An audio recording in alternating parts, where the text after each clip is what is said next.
February 2, 2009 seemed like every other day in the desert area of Albuquerque's West Mesa. It was hot and dry, and as the sun began to set that evening, Christine Ross and her dog Ruka left their home to go for their nightly walk. Once Ruka was off leash, he followed his nose until he found something worth digging for. He clawed into the cold, hard soil until he had completely uncovered his treasure, a single human bone, the remains of someone who had come into contact with a monster.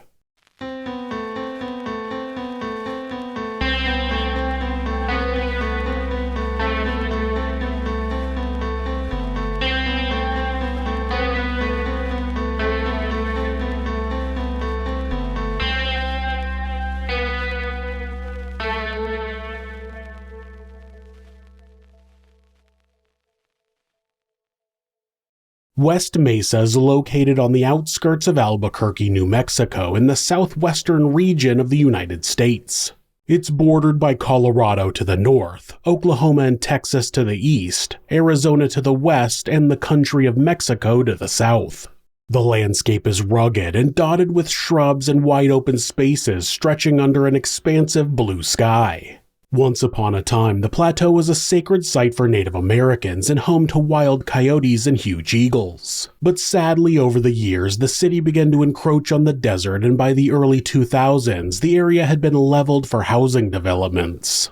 Many of those projects were stalled by the global financial crisis of 2008.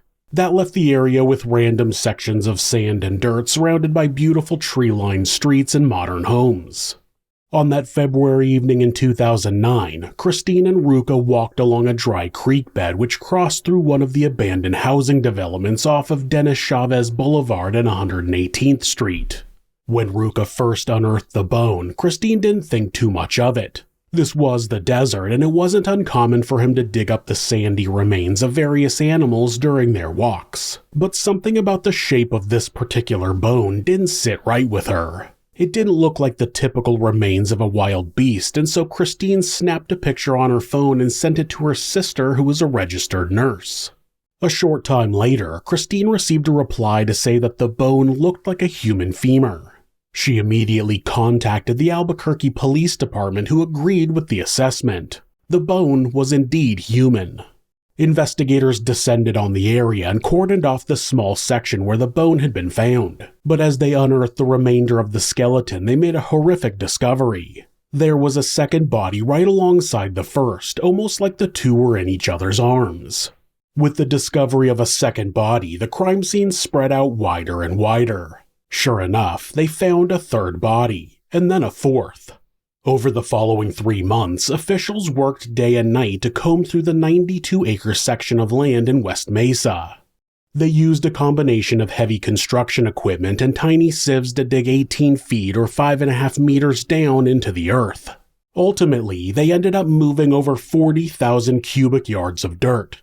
By the time the search was complete, they had exhumed the remains of 11 women, one of whom had been pregnant. It was clear the women had been in the earth for a long period of time, years at least.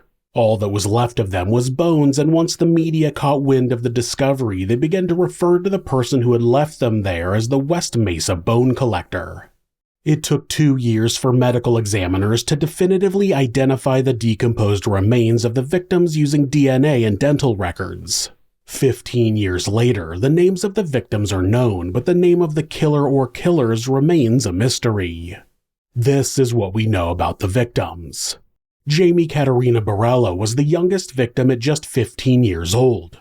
She was last seen at a family gathering near the Albuquerque airport in March of 2004. She attended the gathering with her 23-year-old cousin Evelyn Salazar, and they left the event together a few hours later. They were never seen again. A week after their disappearance, the pair were reported missing. Evelyn Salazar's body was found alongside Jamie in the sandy pit in West Mesa. She was a caring mother of 2 daughters, Mariah and Angel.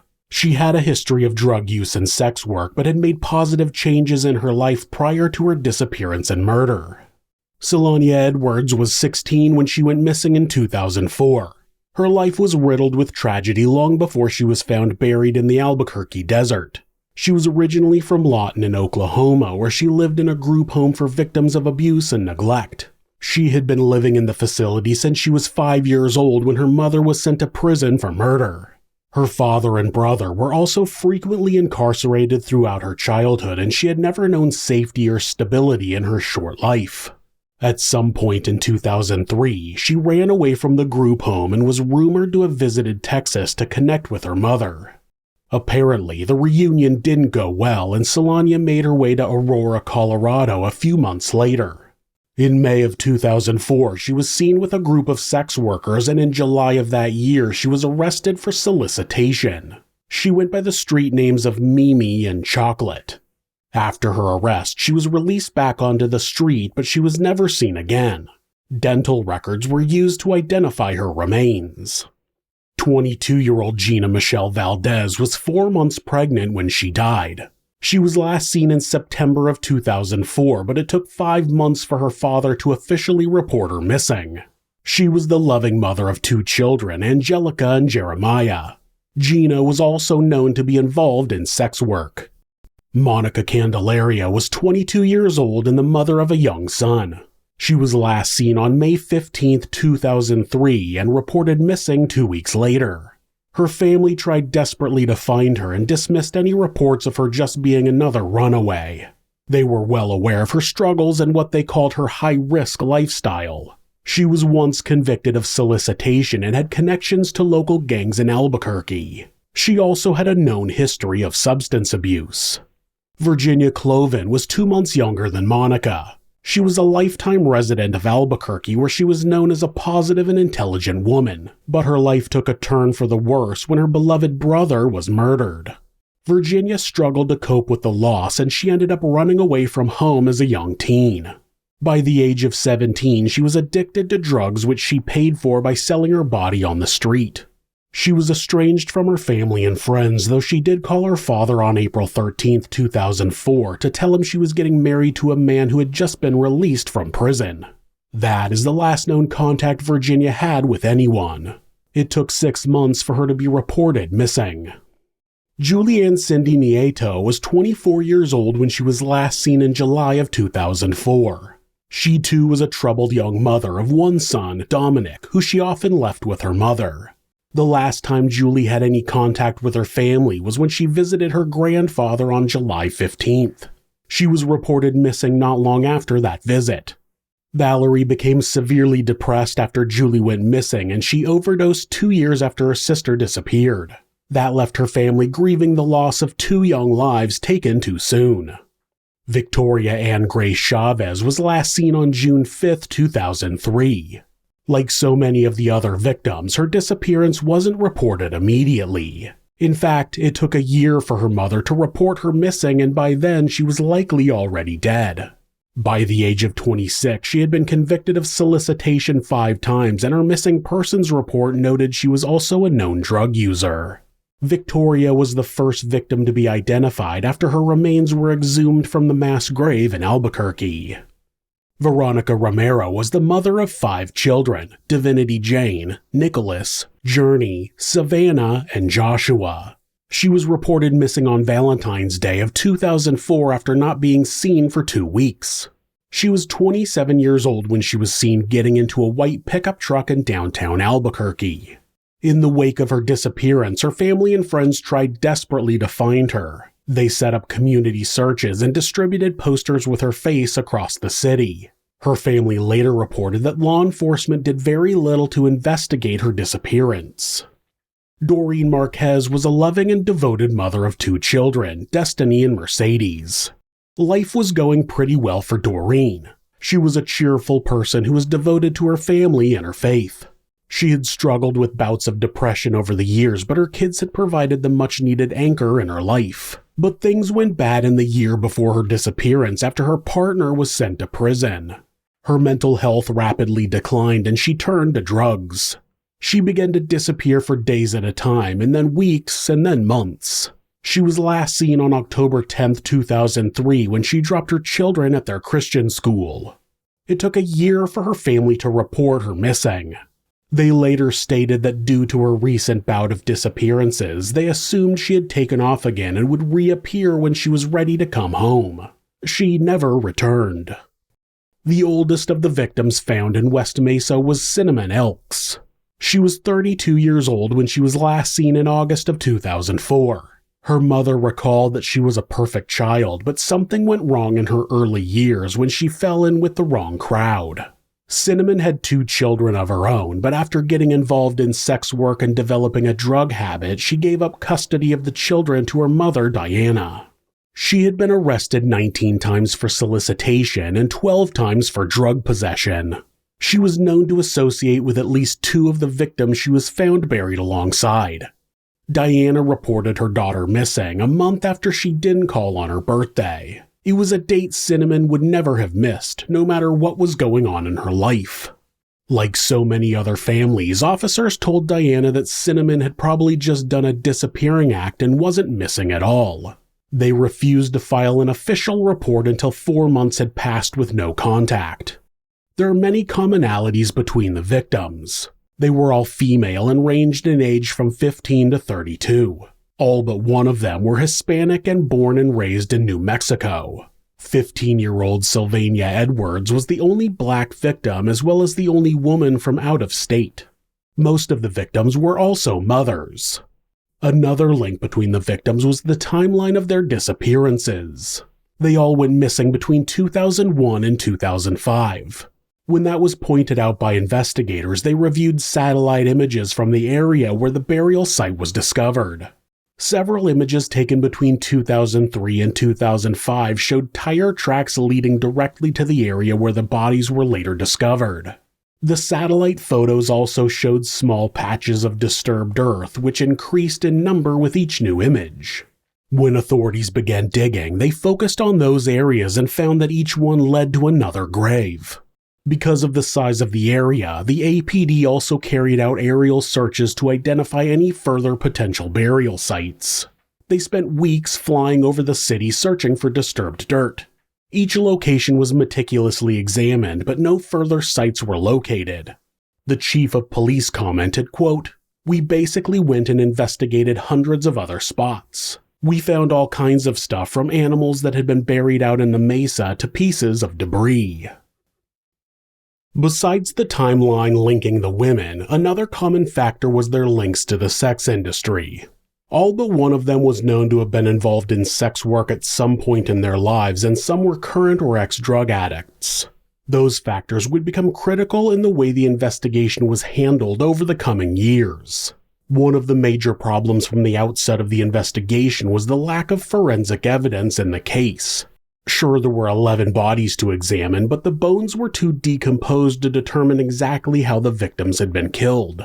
The official cause of death for all 11 victims was recorded as homicidal violence. The medical examiner stated it was likely they were strangled or suffocated, but those methods of murder wouldn't leave much evidence on the women's bones. The bodies were all found wrapped in plastic and were left baking in the desert sun for at least 4 years by the time Ruka dug up the first bone. That accelerated their decomposition and contributed to the destruction of any trace evidence. That is, if it had been present in the first place. No clothing, jewelry, or personal items were found on any of the bodies. Without forensic evidence, an investigation would usually focus on witnesses, but in this case, no one has come forward with any meaningful information except to give statements about the women's disappearances. As for the victims themselves, there was no definitive link between them except for their shared grave and loose connections from their histories of sex work on the streets of Albuquerque. There is always the possibility that if anything of significance was found during the forensic investigation, that officials have kept it quiet in the hopes of one day identifying the person or people responsible. Just like in so many cases where the victims have a history of sex work or drug use, the investigation was a slow burn. 11 bodies and 1 unborn fetus had been found in the same location, making it one of the most horrific cases Albuquerque had ever seen. The media dubbed the case the crime of the century, and yet, even after finding 11 sets of remains in the same place, officials refused to declare that a serial killer was responsible. And then they contradicted themselves by saying that if a serial killer was responsible, the bones had all been there for years, so there was nothing to worry about. The chief of police said, quote, "The remains are all old. They've been there a number of years. Had we been finding fresh bodies, I'd be much more concerned. Everybody can be reassured that there's not an active serial killer in Albuquerque actively killing and preying on people. Because it's not possible they might be disposing of the bodies differently, you know." The chief of police promised the families that solving the case was a top priority, and he assembled a team of 40 investigators and called on the FBI for support. But at the same time, he repeatedly mentioned the victims' links to the sex trade and their high-risk lifestyle as if that somehow meant they had brought their deaths upon themselves and there was no need to solve the case quickly. Despite the way that authorities talked about their loved ones, the families of the victims held out hope that the case would be taken seriously. Sure enough, 5 months after the bodies were found, their hopes were renewed when the police announced they were making solid progress and that the suspect pool had been narrowed to 5 people. The first person on that list was Joseph Blea. Joseph Blea was an Albuquerque local with a long history of violent sex crimes. Between 1990 and 2009, he had been involved in almost 140 law enforcement encounters related to sex work and drugs. One police report documented an incident where he exposed himself to a sex worker. When dispatch caught up with him, they discovered rope and electrical tape on the front seat of his vehicle. A week after the bodies were found in West Mesa, his wife called the police and told them to take a closer look at her husband. As a result of the tip-off, he was followed by detectives for 4 days. They observed him stalking sex workers in his car and driving between the west and east side of Albuquerque right next to where the bodies were found. His home was also searched, but investigators never announced whether they found anything tying him to the killings. When investigators spoke to sex workers who had interacted with Joseph, they heard stories of him tying them up against their will, threatening them and physically assaulting them. His wife and daughter also reported finding women's jewelry and underwear hidden in their shed. That was significant because many of the victims' families had reported that their jewelry was missing. Joseph had also been accused of several instances of sexual assault prior to the discovery of the women. It was only after the bone collector investigation began that he was arrested, prosecuted, and convicted for those crimes. The victims of those horrific attacks were mostly middle schoolers who he had forced himself upon in the 1980s. His MO was to wait for the children to return home from school, break into their houses, and assault them. In 2015, he was convicted of sexually assaulting an 8th grader, a crime which had taken place 20 years earlier. Tragically, the girl had reported the assault to police at the time and they had collected an SA kit, but the sample was not tested until 2010, after the women's bodies were discovered in the desert. Joseph was sentenced to 90 years in prison for that and several other sexual assaults. That child victim shouldn't have had to wait 20 years for justice. If the police had done their job and tested the sample earlier, there's no telling how many women would have been saved from Joseph's violence. Aside from his violent history, the only link between Joseph and the West Mesa bodies was a tree tag that was found near the graves. The tag was traced back to a nursery that Joseph was known to visit in his work as a landscaper. There's no doubt Joseph is a monster, but the investigation failed to definitively link him to the West Mesa murders. The next suspect on the list was Lorenzo Montoya. Lorenzo also had a long history of violence against sex workers in Albuquerque. In 1999, he was arrested for sexually assaulting and strangling a prostitute, and 5 years later he was arrested again for another similar crime. He was also accused of domestic violence against his girlfriend on several occasions. She told officers that he had repeatedly threatened to kill her and bury her in lime. The only problem with that line of inquiry was that by the time the bodies were found in the West Mesa desert, Lorenzo was dead. In December of 2006, he was shot to death at his mobile home, which was located just 3 miles from where the bodies were found. The circumstances of his murder led police to believe he could have been the bone collector. That day, he had taken a sex worker to his home, but he had no intention of paying her. When she asked for money, he choked the woman to death with his hands. When her pimp came looking for her, he found Lorenzo dragging her body to his truck. He saw that she was bound with cord and duct tape around her ankles, knees, and wrists, and she was clearly deceased. When the pimp realized Lorenzo had murdered the woman, he shot and killed him. The pimp never faced any charges in the killing. At the time of the murder, Lorenzo was out on bail for soliciting and sexual assault charges. Several of his co-workers later commented that he had discussed killing women and burying them in West Mesa. When the police searched Lorenzo's belongings after his death, they found footage and images on his camera which showed him having sex with an unidentified woman. The screen then went blank, but in the background is the clear sounds of tape being pulled from a roll.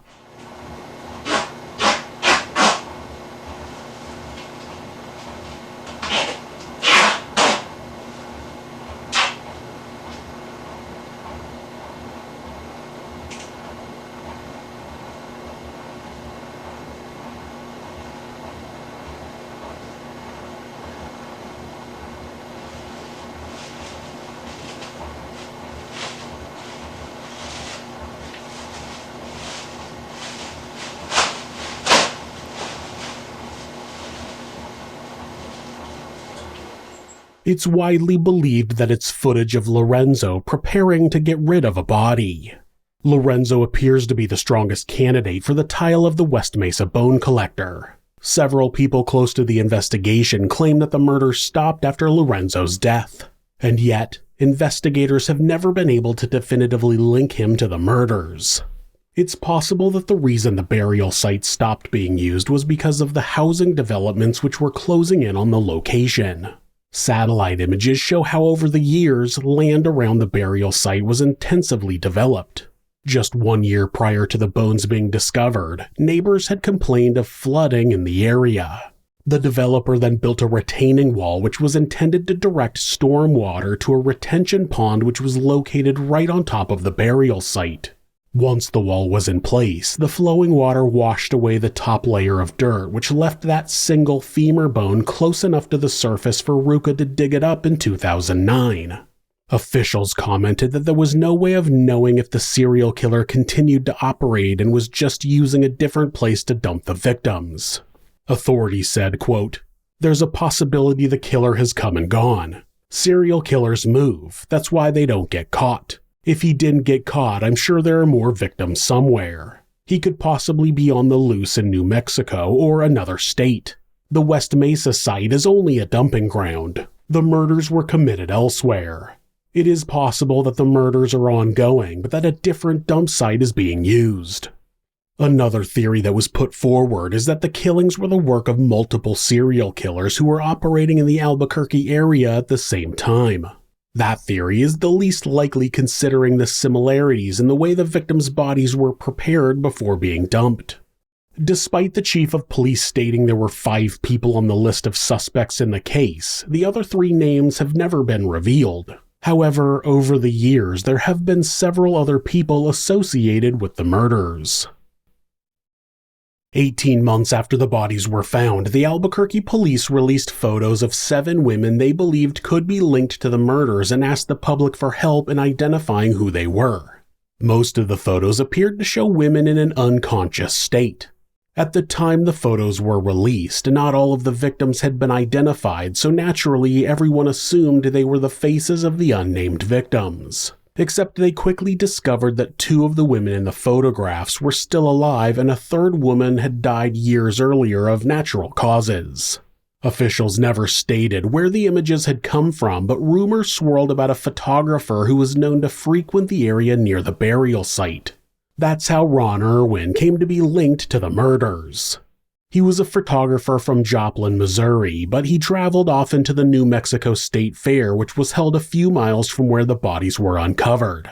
Soon after the photographs were released by the Albuquerque police, it was revealed his home and studio had been raided, and during the search, investigators had confiscated hundreds of photos and documents. That's believed to be the origin of the photos that were published with the appeal for information. After the women were identified and eliminated from the West Mesa investigation, it became clear that Ron was not involved in the murders. But it took more than a year for him to be cleared as a person of interest. In the meantime, his reputation and career were destroyed. Then there was Lou Fred Reynolds, who pulled the desert. As the years ticked by, the police publicly promised the victims' families they were doing everything they could to solve the case, but behind the scenes they largely ignored their phone calls and refused to look into information that the families had gathered on their own. In time, the families learned that an APD detective had identified a concerning increase in the number of sex workers who were going missing in the area, but that wasn't a recent discovery. She had been doing so since 2005, 4 years before the bones were discovered. Detective Ida Lopez realized that many of the sex workers who were being reported missing to the police were Latina and had drug connections. Long before the bones were found in the desert, Ida made a list of missing women and attempted to convince her superiors to form a task force to find them. But she was repeatedly turned down, even by those in the APD Sex Crimes Division, whose primary focus is supposed to be addressing sexual violence. A leading criminologist referred to these type of victims as quote-unquote less dead. They're targeted by killers because they believe the police response won't be swift or severe. That's exactly what happened in this case. Many of the victims' families reported that the police hadn't taken the missing persons reports seriously in the first place. Officials had labeled the women runaways and users and refused to put any effort into searching for them. 4 years after Ida began her side investigation, she found that 10 of the names on her list belonged to those found in the mass grave. There's no way of knowing whether it would have made a difference if the department had taken her work seriously from the beginning, but after the bodies were found, she discovered that at least part of the reason why the department wouldn't look into the missing women was because it might have revealed multiple reports of APD officers abusing sex workers. Cinnamon Elks told friends shortly before her August 2004 disappearance that, quote, a dirty cop was chopping off the heads of prostitutes and burying them in the West Mesa.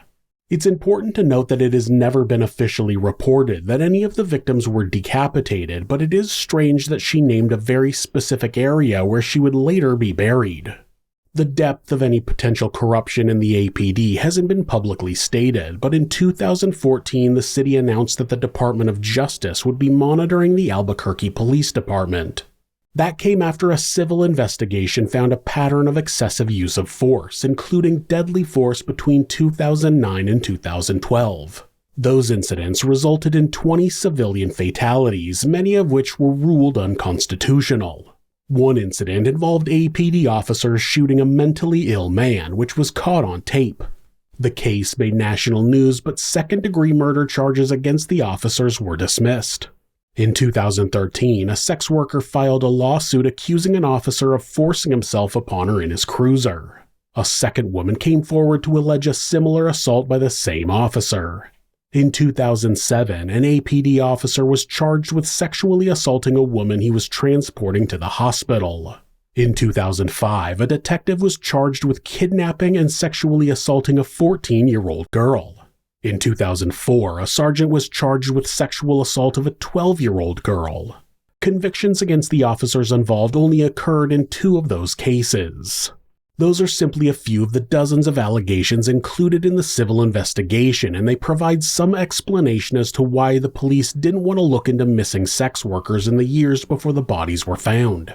It also makes sense why they were so relaxed about the investigation once all the women were unearthed. All of this context has led many online to question whether the West Mesa bone collector is actually a police officer. They would be well aware of exactly how little effort would be put into finding the missing women and how little interest there would be in solving their murders. Despite the corruption in the APD, Ida Lopez was not prepared to turn her back on the victims, simply because of their circumstances. She was heavily involved in the investigation from day one, and she personally interviewed more than 200 women who lived and worked on the streets of Albuquerque. Unsurprisingly, she found that most of them were fearful of going to the police and reporting sexual assaults because they knew nothing would be done, or the officers themselves were responsible. Regardless of Ida's passion or determination to find the killer, the investigation fizzled after just 2 years. History repeated, and just like so many cases where the victims were known to be involved with drugs or sex work, the investigation rapidly lost momentum. That's despite it being the biggest crime in Albuquerque history and being featured on America's Most Wanted. Billboards asking for information were erected throughout New Mexico with the promise of a $100,000 reward. But just like the serial killer expert mentioned, crimes involving victims from a minority or with a history of drug use or sex work are not prioritized in the same way that white, middle-class victims are. By the 5-year mark, only one detective remained assigned to the case. Dirk Gibson, a professor at the University of New Mexico who has written 2 books about serial killers, said, quote, "Albuquerqueans don't relate to the victims. They think they're just a bunch of hookers and drug addicts. Police budgets are stretched thin. There's so little money and there are so many crimes. Investigating a 10-year-old crime where the police think that the victims had it coming, there's just no incentive for that." He also said, quote, "There hasn't been a degree of public fear and alarm that you might expect. There has been very little publicity. There's a sense of physical remoteness. This place was very remote. There has been little pressure on the police to investigate." His comments were echoed by the families of the victims. Karen Jackson, the mother of Michelle Valdez, stated, quote, "That somebody would do this to my daughter and dump her like she was a piece of trash and leave her lying out there with no dignity. I am devastated and angry." She went on to comment that the local police rarely returned their phone calls or pursued investigative tips the families provided. She said, quote, "Nobody has listened to us for so many years." In 2018, the families of several other women who went missing around the same time as the bone collector victims publicly requested that the APD continue searching for bodies.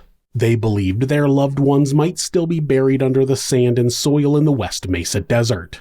As a result of that request, 2 further extensive searches were undertaken. One used ground-penetrating radar to examine a broader area than the initial 2009 search.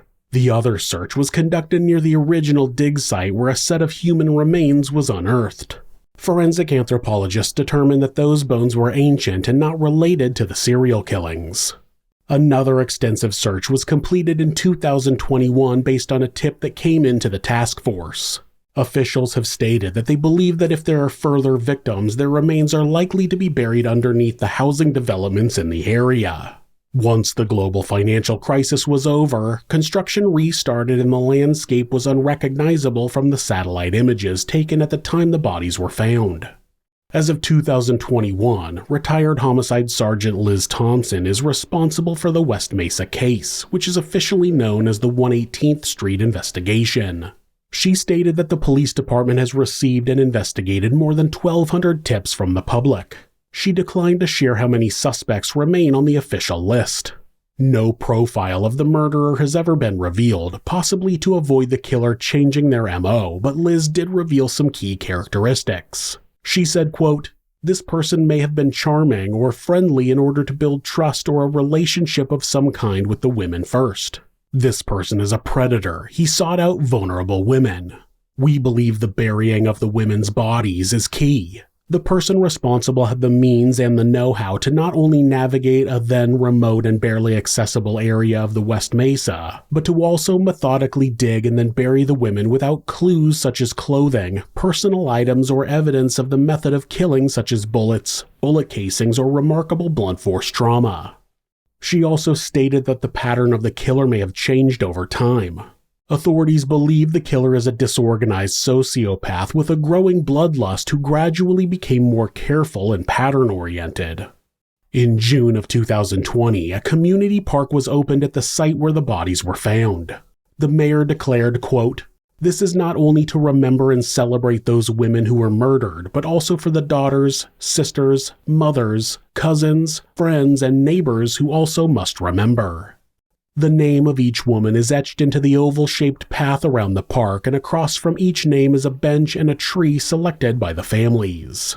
The father of one of the victims stated, quote, "These girls all had dreams. No girl grows up wanting that." Michelle Valdez's father said, quote, "God, I wish we had some answers. We all meet our maker in the end anyway. We'll get our justice. Maybe not here on Earth, but we'll get our justice." For now, the families have no answers and the West Mesa bone collector remains unnamed. We can only hope that they aren't still out there ending the lives of vulnerable women.